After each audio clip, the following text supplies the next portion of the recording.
तो फ्रेंड आज की इस वीडियो हम बताने वाले हैं क्लास 3 एनसीईआरटी बुक सरकारी स्कूल का जो बुक है उसका एक्सरसाइज 1 का हम आंसर क्वेश्चन करने वाले हैं। तो इसका 1 नंबर का आंसर क्वेश्चन यहाँ पे है, कह रहा है the teacher should encourage the children to talk about good habits and bad habit before he या सी टीचेस द पोएम। यानी इसमें कह रहा है प्रस्तुत कविता को पढ़ाने के पूर्व शिक्षक छात्रों से अच्छी और बुरी आदतों पर चर्चा करेंगे। इसका मतलब यही है कि जो अच्छा आदत है और बुरी आदत है उनके बारे में चर्चा करेंगे। इसमें हम 1 नंबर में मतलब आंसर लिख सकते हैं, एक अच्छी आदत और एक बुरी आदत। इसमें हम लिखेंगे गुड हैबिट के रूप में, good habit are to wash, good habit to good habit are to wash. इसका मतलब हुआ अच्छी आदत है धोना आवर फेस, यानी अपने चेहरे को धोना। उसके बाद यहाँ पे हम और बताते हैं एक और, and wash our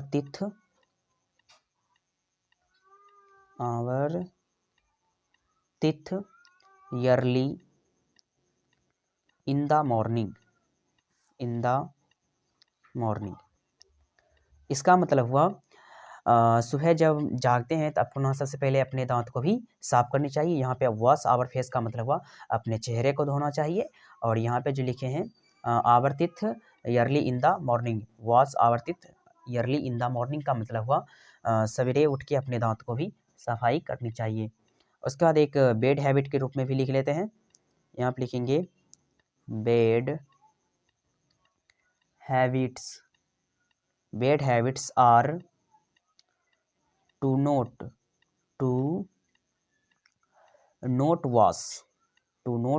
wash our face and wash our teeth thoroughly but late in the morning। अब इसके बारे में हम समझेंगे। यहाँ पर जो लिखे हैं bad habit are to not wash our face, यानी कि आप अगर अपने चेहरे को नहीं धोते हैं तो यह एक बैड हैबिट हुआ। उसके बाद कह रहा है our teeth early but late in the morning, अगर आप दांत साफ भी करते हैं लेकिन बहुत देरी से करते हैं तो वो भी एक गलत आदत है। और अगला जो है वो है B1 थिंक एंड टेल। अब हम इसका करेंगे, थिंक एंड टेल का हिंदी हो जाएगा सोच कर जवाब दो। थिंक मतलब हुआ सोचना, एंड मतलब और, टेल मतलब कहना, सोच कर जवाब दो। तो उसका 1 नंबर यहाँ पे है, आंसर क्वेश्चन करेंगे। Answer these questions in A phrase और ए सेंटेंस। ये इस तरह से है। इसमें क्वेश्चन नंबर 1 हो जाएगा। यहाँ पे कह रहा है यहाँ पे what time do you get up in the morning. अब इसका मतलब समझेंगे। ये पूछ रहा है कि what time do you get up in the morning, आप सुबह में कितने बजे जागते हो। यहाँ हम लिख सकते हैं, जैसे अगर कोई मान लीजिए हम 6 बजे जागते हैं, इसमें हम लिखेंगे I get up at 6 PM। यहाँ पे लिखेंगे 6 AM। अगर सुबह हम 6 बजे जागते हैं 6 AM। उसके बाद क्वेश्चन नंबर 2 जो है वो है what do you do in the morning, यानी हम जब सुबह में जागते हैं तो उस टाइम हमें क्या करते हैं। तो आंसर इसमें हम लिखेंगे, जब हम सुबह में जागते हैं तो इन the morning I wash my face and clean my teeth. अब इसका हिंदी हम समझेंगे। यहाँ पर लिखे हैं what do you do in the morning, यानी कि जब आप सुबह में जागते हैं तो उस टाइम आप क्या क्या करते हैं। तो कह रहा है इन the morning I wash my face and clean my teeth, यानी हम जब सुबह जागते हैं तो उस टाइम अपने चेहरे को धोते हैं और अपने दांत को भी साफ करते हैं। तो अब C1 में अब हम देखेंगे, यहाँ पे लिखा हुआ है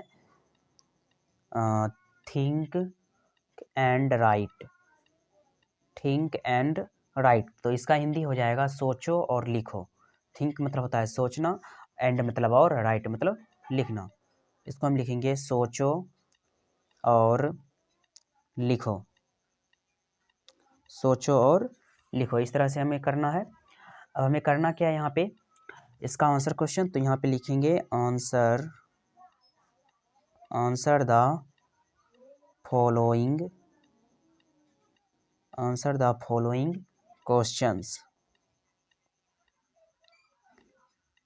इसमें 1 नंबर में क्वेश्चन में कह रहा है यहाँ पे what do you wash, what do you wash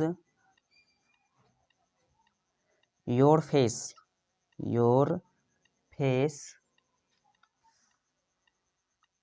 with name to object, अब इसका मतलब हम समझेंगे। कह रहा है what do you wash your face with name to object, इसका आंसर हम लिखेंगे यहाँ पे, इसका हिंदी हो जाएगा कि आप जो अपने चेहरे को धोते हैं कम से कम 2 वस्तु का नाम बताने के लिए बोल रहा है कि कोई 2 वस्तु का नाम बताइए जिनसे आप अपने चेहरे को धोते हैं। इसमें सबसे पहला हो जाएगा यहाँ पे टॉयलेट सॉप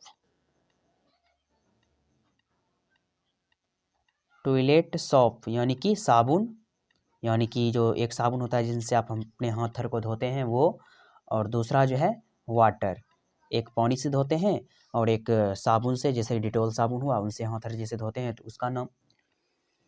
और यहाँ पे क्वेश्चन नंबर 2 जो है वो कह रहा है यहाँ पे why should we wash our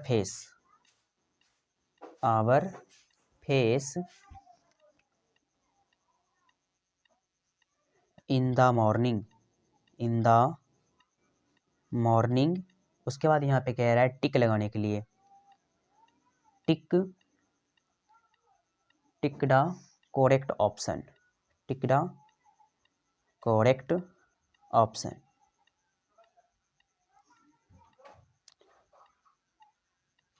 इसमें आपको ऑप्शन दिया रहेगा, आपको मतलब कह रहा है यहाँ पे why should we wash our face in the morning, जब आप सुबह में जागते हैं तो उस टाइम जो अपना चेहरा को धोते हैं तो क्या होता है, वही में कह रहा है जो अगर अच्छा रहेगा उसमें हमको सही का टिक लगाना है। तो जब हम सुबह में अगर जागेंगे तो उस टाइम अगर हम अपने फेस को धोते हैं तो टू लुक ब्यूटीफुल, यहाँ पे लिख सकते हैं टू लुक ब्यूटीफुल, इसका मतलब हुआ आप देखने में अच्छा लगेंगे, ब्यूटीफुल। अब हम बात करने वाले हैं क्वेश्चन नंबर 3, यहाँ पे है हाउ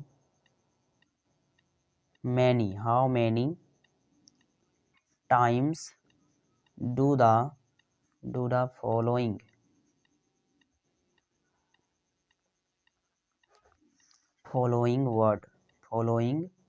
वर्ड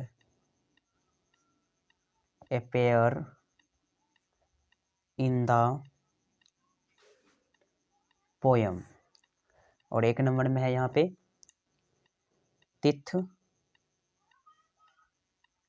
उसके बाद यहाँ पे कह रहा है times,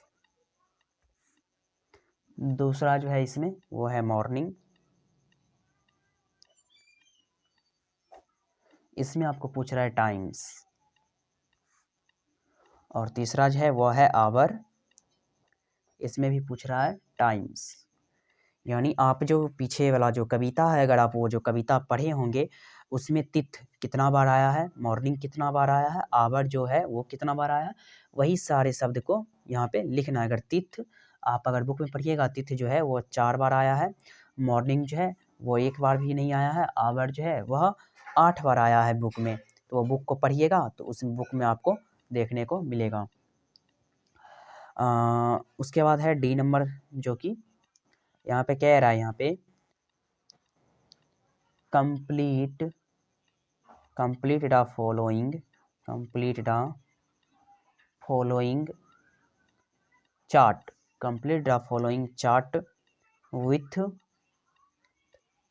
the name of the things we use in cleaning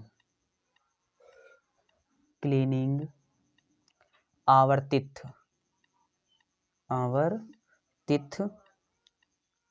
You may take help